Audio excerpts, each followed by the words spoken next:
Olá, meu irmão, olá, minha irmã. Mais uma vez, dou paz e graça a você que está aqui comigo firme no canal Passos na Fé, nessa jornada pelo estudo bíblico. Eu sou o Vantes Valdetaro, é um prazer imenso estar com você aqui. Como eu sempre peço a você, não se esqueça de deixar aí seu like no vídeo, compartilhar o vídeo com outras pessoas, isso é importante para o crescimento do canal. Ative o sininho em todas para receber as notificações toda vez que eu vier postar um novo vídeo aqui no canal. Deixe seu comentário aqui embaixo também com sabedoria, alguma coisa que você queira compartilhar com a gente. E, como eu sempre peço a você, permaneça firme comigo até o final, pois, como sempre, eu tenho uma mensagem de Deus muito importante para a sua vida.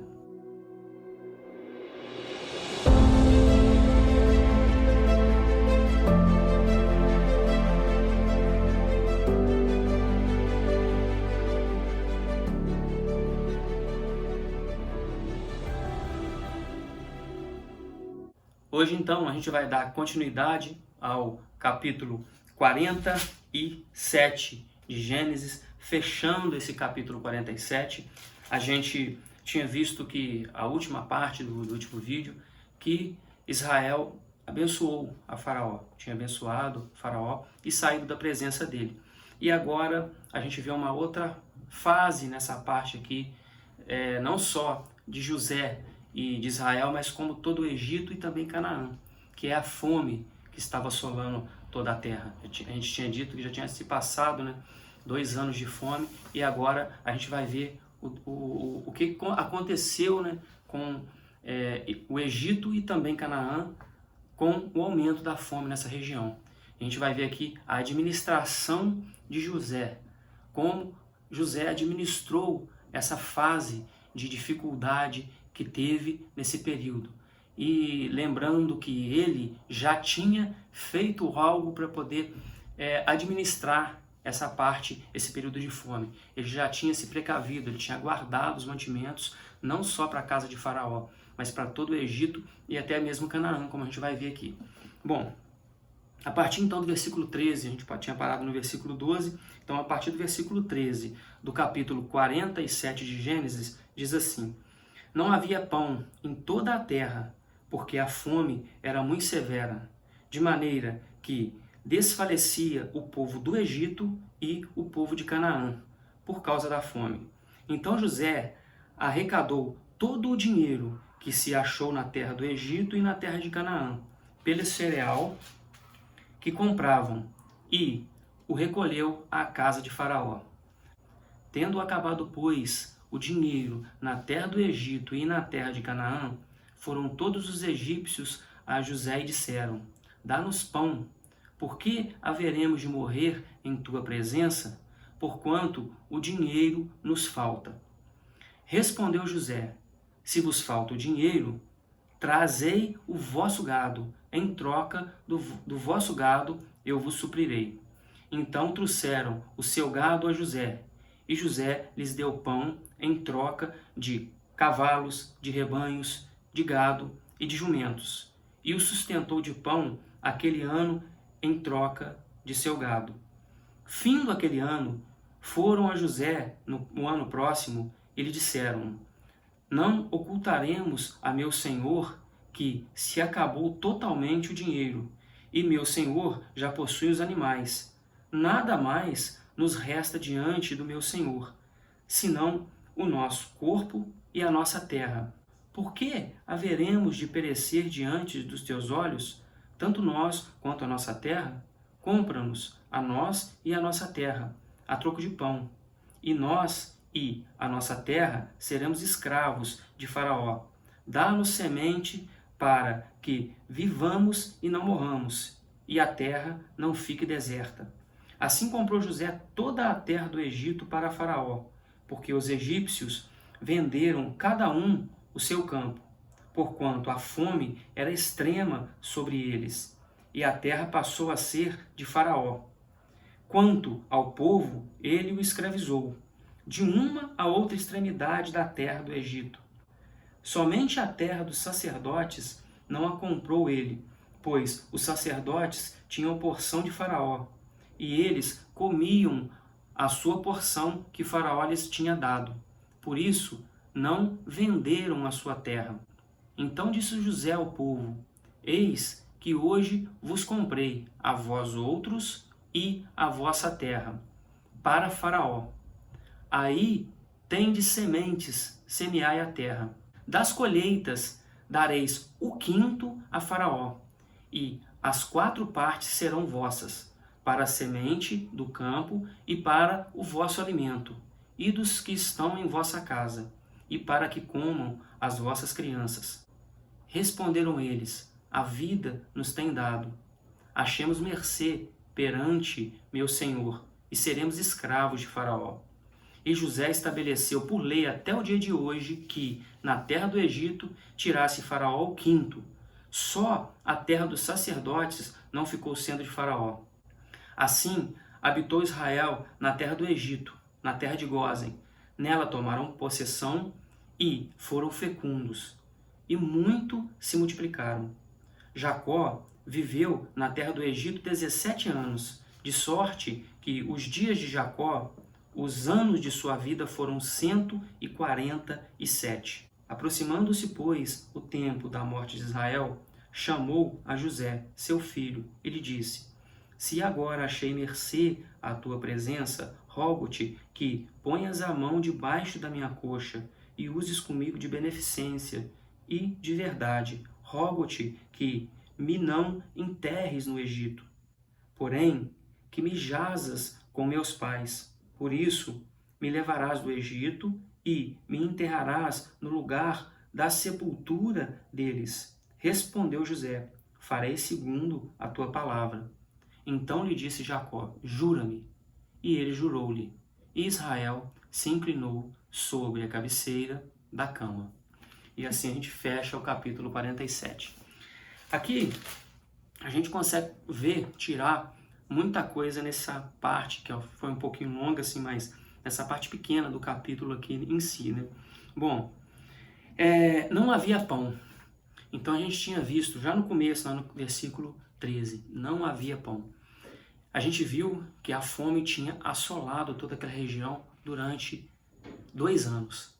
E agora já tinha falta de alimento. Durante esses 2 anos, as pessoas ainda tinham alguma coisa, porque ainda tinha a terra que estava cultivando, ainda tinha os animais, ainda tinha essa parte de cereais, algo ainda tinha. Só que, como veio a seca, a gente lembra, né, que toda a parte do Egito, né, até hoje, terra fértil é terra que tem muita água. Então, terra boa é terra que tem muita água. Né? Onde tem muita água é uma terra boa. E essa região aqui passou ali por dificuldade em todo esse período. Então, deve ter acontecido uma sequidão, algo, mas que nesse período em si, houve muita fome. Então, falta de alimento, falta de cereais, falta de tudo.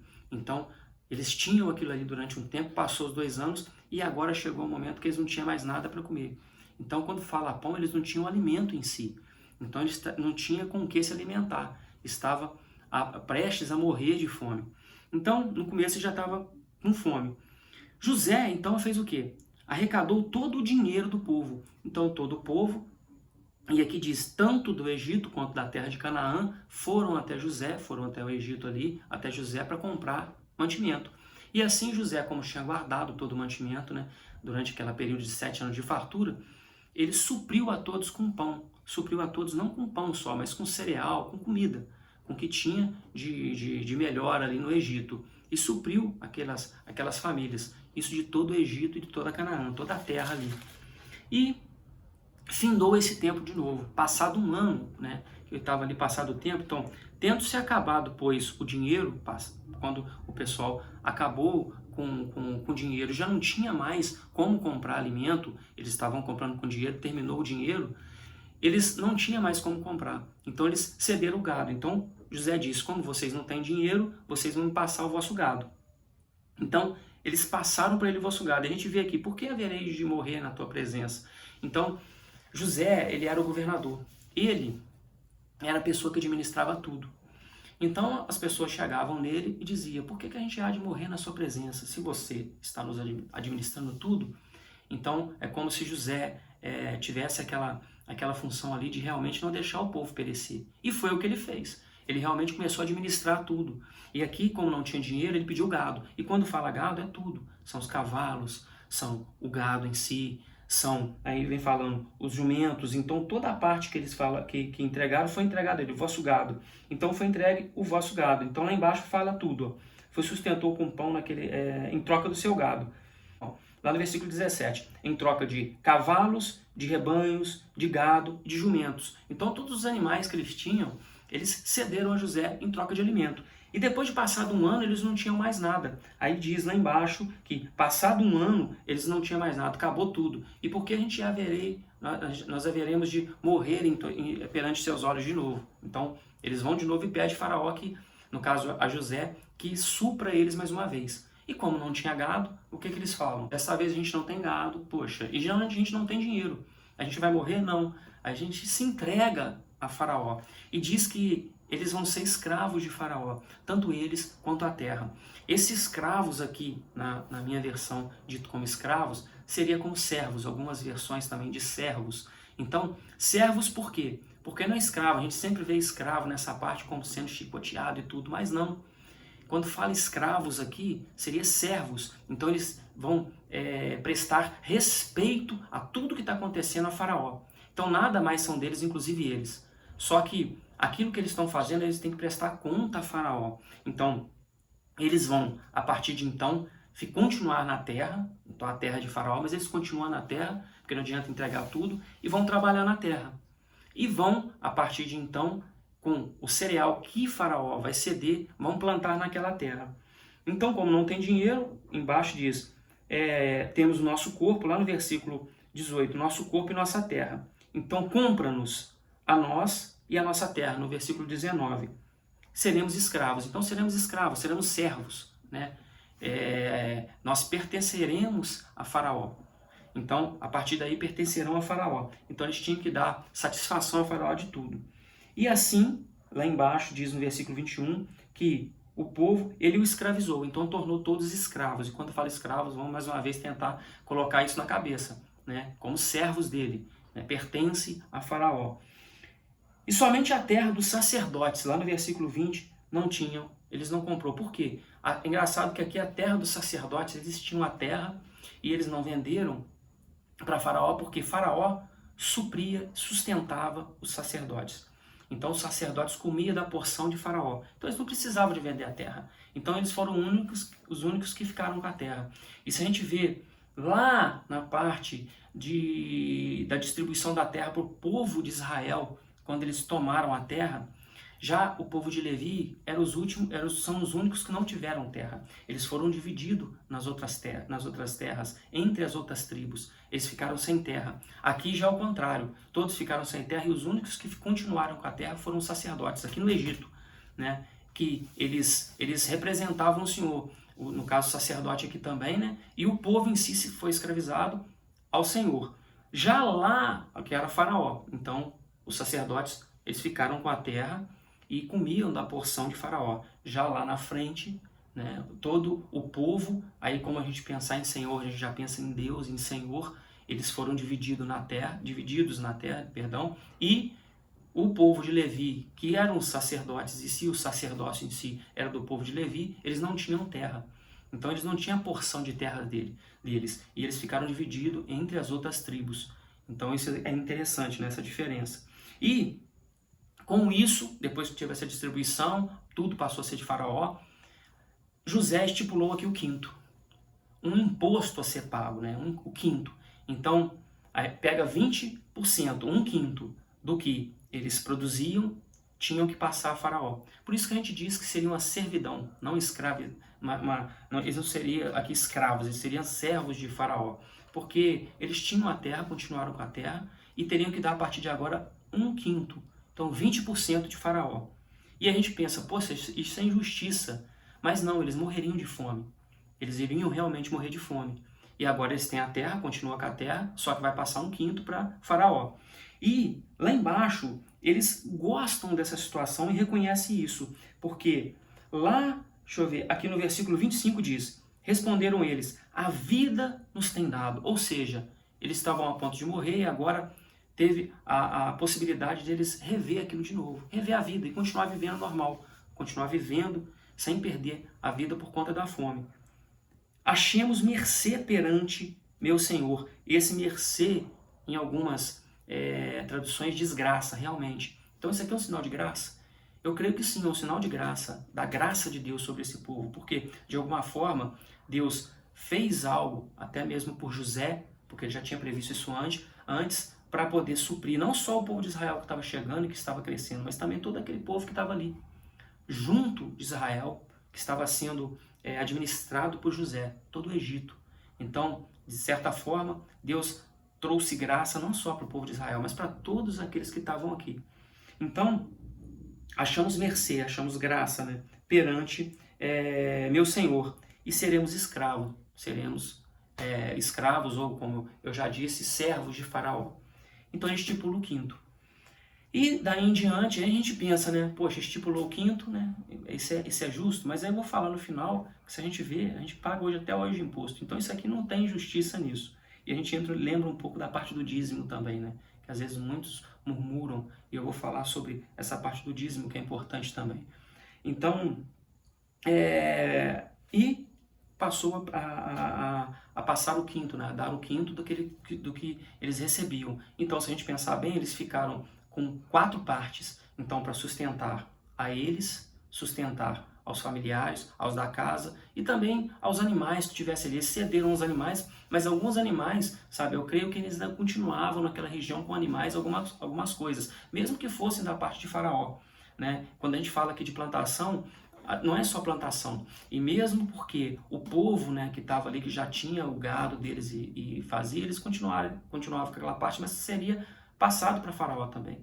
Então, aqui não está dizendo isso, mas como a gente enxerga todos aqueles que têm gado mandando lá para o centro do Egito? Não, continuaria no campo, eu creio nisso, que continuaria no campo e eles continuariam ali com os gados, com tudo, cuidando dos gados como já fazia, mas passa a ser de Faraó e eles vão se suster daquilo ali, né? Eles vão tirar dali o seu sustento e passando o que tem do campo para Faraó. Seria 1/5 de tudo que eles vierem a produzir. E o restante fica para o seu sustento. E então, descendo, né, então mais abaixo, a gente vê que até o dia de hoje, ele diz lá no versículo 26, né, e José estabeleceu por lei até o dia de hoje. Essa é a parte do quinto. Aqui a gente lembra que é Moisés, esse dia de hoje seria Moisés falando com o povo de Israel, depois que eles saíram lá da parte de Êxodo, né? Antes de estar entrando ali naquela parte do livro das leis que foram estabelecidos, que a gente vai ver mais à frente. Então ele está falando com o povo. Dias de hoje a gente não imagina hoje, imagina Moisés falando lá atrás, né? Escrito que foi o que ele fez. E estipulou o quinto. E aqui diz que habitou Israel em Gósen. E a gente lembra que Israel não é só Israel aqui.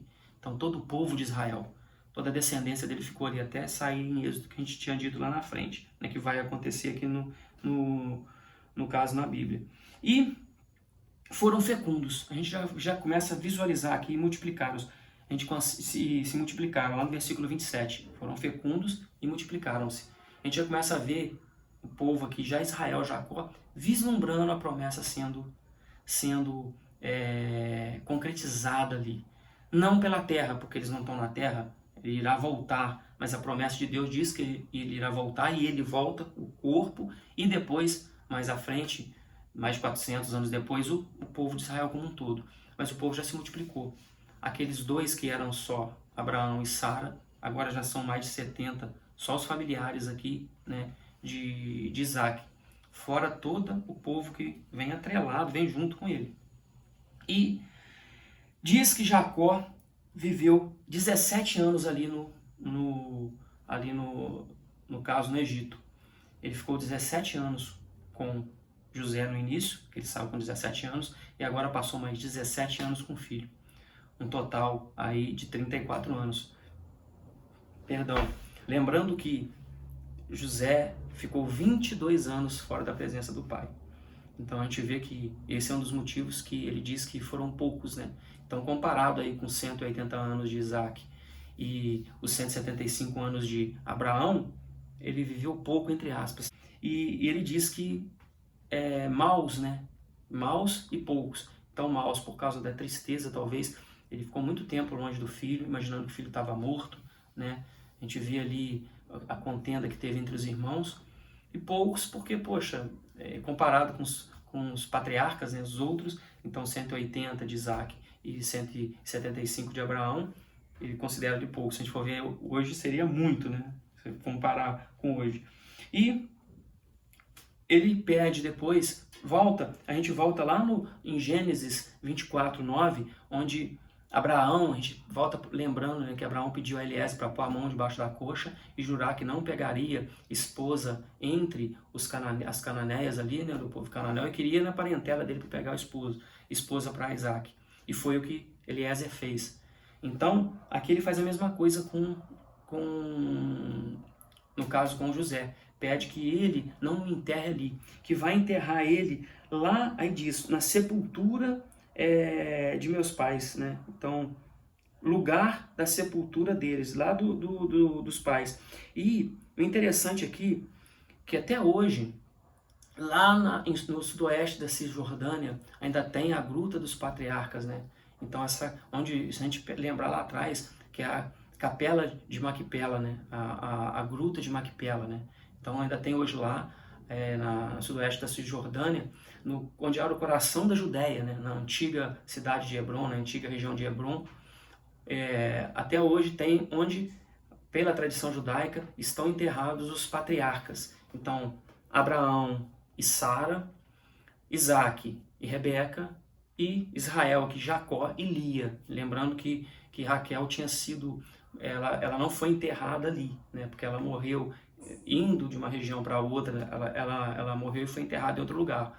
E os patriarcas estão aqui. E pela tradição judaica, acredita-se que também ali está o corpo de Adão e Eva, na tradição judaica. Então, mas essa capela existe lá no sudoeste da Cisjordânia, e para quem às vezes queira conhecer, ou tem vontade, é um lugar interessante de estar aí conhecendo, né, a parte histórica. Então, eles foram enterrados juntos. E ele pede que ele faça isso, né? Que, igual já foi dito, que no Antigo Oriente Próximo era comum esse toque íntimo. Ninguém coloca a mão debaixo da nossa coxa, né? Então, esse toque íntimo representava uma confiança, um juramento. E ele pede que faça isso, José faz, e ele pede que jura-me, e José jura a ele. Então, tem esse juramento. E ele encosta a cabeça na cabeceira, né? No caso, Isaac. E fica jurado que ele voltará, e ele realmente volta depois, né, que falece, né? Tem um momento de luto ali, ele vai voltar. Bom, e a gente fica por aqui hoje já para iniciar o capítulo 48 no próximo vídeo. E como eu disse aqui, né, o que pega aqui também, eu queria tirar daquilo ali, seria o 5º. Hoje em dia, sabe, muito se fala sobre dízimo, né, sobre o dízimo em si, e eu vou gravar, aproveito para poder deixar para vocês aqui, eu vou gravar um vídeo sobre uma campanha onde eu trabalho está sendo levantada, que é denominada Ajudar está em Nossas Mãos, né, Ajudar está em Nossas Mãos, e por meio disso eu conheci uma instituição chamada Lar de Vitórias aqui em Manaus, e eu tenho, pelo trabalho lá, desenvolvendo esse trabalho de ajuda, né? Uma ajuda a eles, que tem várias crianças sendo ajudadas e famílias, mas aí eu vou fazer um vídeo específico para poder colocar aqui, mas você já vai aquecendo o coração se você puder ajudar.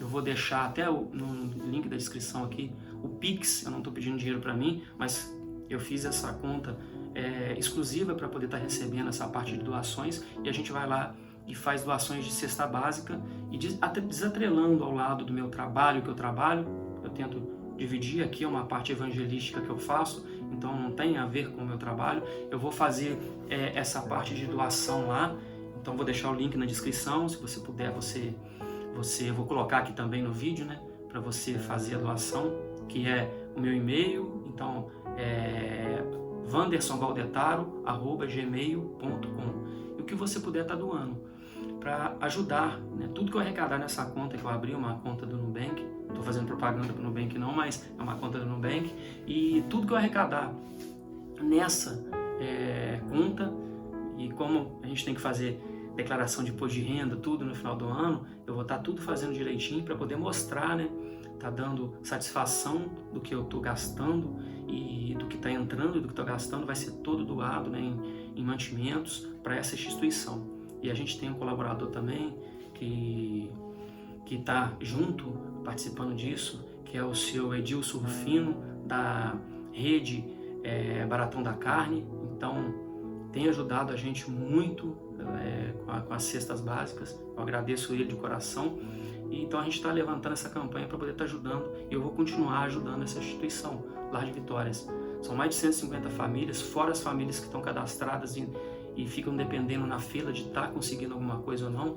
Então eles fazem assistência, né? Tem a parte de assistência social das crianças, odontológica, psicológica, a parte didática, fisioterápica. Então quem quiser também ajudar, pode estar ajudando. Eu vou fazer um vídeo melhor postando essa parte dela. Espero que você veja. Vou lá o vídeo, vou fazer o vídeo para passar para vocês tudo sobre essa instituição. Mas eu queria dizer hoje sobre isso, sabe? Sobre o dízimo. A gente muito tem dito sobre dízimo, e o dízimo não é só o que a gente coloca na igreja. Eu coloco meu dízimo na igreja, eu ponho meu dízimo na igreja, porque a igreja são os levitas de hoje. É o povo de Deus que faz o elo entre a palavra de Deus, querendo ou não, e aquele que necessita da palavra ou da ajuda de Deus. Esse é o nosso papel evangelístico aqui, sabe?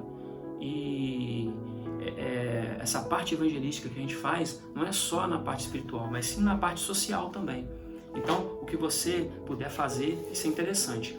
E aqui a gente vê que foi estipulado, né, o quinto. José estipulou o quinto, e a gente fala muito sobre isso. É injusto, mas se a gente for ver hoje, a gente trabalha mais de 1/3 para poder pagar imposto. E essa é uma realidade que a gente tem. A gente paga imposto sobre a casa, paga imposto sobre o carro, paga imposto sobre os alimentos que compra, imposto de renda do que a gente trabalha. A gente trabalha e mais de 20% do que a gente realmente recebe vai para imposto de renda. Então, é um valor muito alto, entendeu? E a gente realmente paga. E a gente não reclama, sabe? A gente acostumou com isso e é o que faz para poder, senão a máquina quebra. Entendeu? Então, a gente não vai entrar nessa parte sobre política nem nada, mas a máquina quebra. Então, isso já é uma coisa estipulada e instituída na nossa sociedade, e a gente não percebe. E aí, quando a gente fala de dízimo, quando fala de tirar 10% do dízimo, que é o que está, né, estipulado já lá, a gente vai ver nas leis, né, que é estipulado em Moisés, os 10% do dízimo, muitos reclamam. Se você às vezes não consegue ter a confiança de colocar seu dízimo na igreja por algum motivo, ajude a igreja de alguma forma, sabe? A igreja que eu falo, a comunidade em si, não só na igreja, mas a igreja em específico. Por quê? Porque tem pagamento de luz, sabe? Tem gastos que estão ali, tem todo um gasto para poder estar fazendo essa evangelização das pessoas. E aí eu entrei no dízimo, eu falei do dízimo. Então nós temos que ajudar a igreja. A igreja não tem um trabalho em si para se sustentar. Todas as obras feitas na igreja, em qualquer igreja que você participe, sabe? Nessa parte que você vai lá para fazer, aprender algo e alimentar o espírito, se alimentar na parte espiritual, tem um gasto. Então, por isso que existe o dízimo. E também a parte assistencial que é feita pela igreja, sabe? E além disso, você pode tentar fazer por fora, como eu estou falando aqui dessa instituição que a gente está ajudando. Você consegue fazer por fora, sabe?